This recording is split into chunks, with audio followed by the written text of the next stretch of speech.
يجب على المسلم الرجوع إلى السنة الثابتة وترك البدع والمحدثات.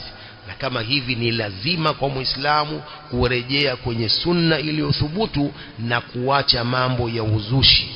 Muislamu anatakiwa awache bid'a, arudi katika sunna, awache mambo ya bid'a hata kama yalikuwa akifanywa na babake, babu yake. Maana kuna watu hayo jambo kalifanya babangu hili, kwa hiyo mimi siliwachi, kalifanya siji babu yangu siliwachi.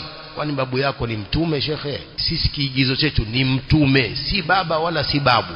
Kwa kuna watu wako hivyo, baadhi ya Waislamu, kwamba mambo kama ameyafanya babake na yeye atayafanya hata kama ni uzushi. La, sio hivyo Muislamu. Laqad kana lakum fi rasulillahi uswatun hasana. Kwa hiyo Muislamu ni lazima awache mambo ya bid'a, arudi katika sunna thabita anir rasuli sallallahu alaihi wasallam.